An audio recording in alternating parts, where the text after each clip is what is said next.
દિવસના સૌથી મહત્વના 6 મુદ્દાઓની કરીશું વાત। જાણીશું કે ગુજરાતમાં ભેળસેળિયા તત્વો કઈ હદે બન્યા છે બેફામ। માસૂમ બાળકોને ડે કેરમાં મૂકતા પહેલા મા-બાપે શા માટે ચેતવું જરૂરી છે અને સાથે જ આપને જણાવીશું ગુજરાતના મિસ્ટર કેલ્ક્યુલેટરની અનોખી સિદ્ધિ। આ મુદ્દાઓ વિશે વાત કરવી છે। સૌથી પહેલા મુદ્દામાં વાત કરીશું સુરતમાં બેફામ બનેલા ભેળસેળિયા તત્વોની। અહીં શુદ્ધ ઘીના નામે એક શખ્સ વેચતો હતો ઘી, પણ હકીકત એ હતી કે આ ઘીમાં ઘીનું ટીપું પણ ન હતું।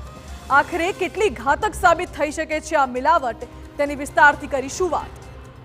બીજા મુદ્દામાં વાત કરીશું હવામાનમાં આવનારા પલટાની।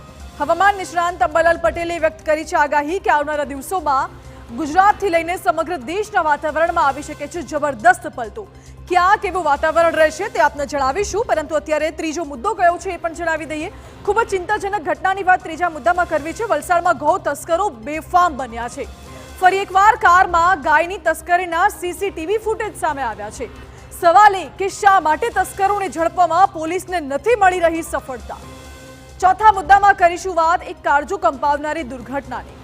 છત્તીસગઢના રાયપુરમાંથી સામે આવી એક ઘટના માતા પિતા માટે લાલ બત્તી સમાન કિસ્સો છે। એક પિતાના હાથમાંથી સરક્યું તેમનું માસૂમ બાળક, અને પછી શું થયું તે દ્રશ્યો આપને પણ હચમચાવી દેશે। આજનો પાંચમો મુદ્દો પણ બાળકોના માતા પિતાને કરી રહ્યું છે સતર્ક। જો તમે તમારા કાળજાના કટકાને કોઈ ડે કેરના ભરોસે મૂકીને જતા હોવ તો આ વિડીયો જોવો આપના માટે અત્યંત જરૂરી બની રહે છે। અને અંતમાં અમે આપને મુલાકાત કરાવીશું ગુજરાતના મિસ્ટર કેલ્ક્યુલેટર સાથે, કે જે કેલ્ક્યુલેટર કરતાં પણ ખૂબ જ ઝડપથી કરે છે ગણતરી, અને રશિયાના એક કાર્યક્રમમાં ભારતનું પ્રતિનિધિત્વ કરીને તેમણે મેળવી લીધી છે અનોખી સિદ્ધિ।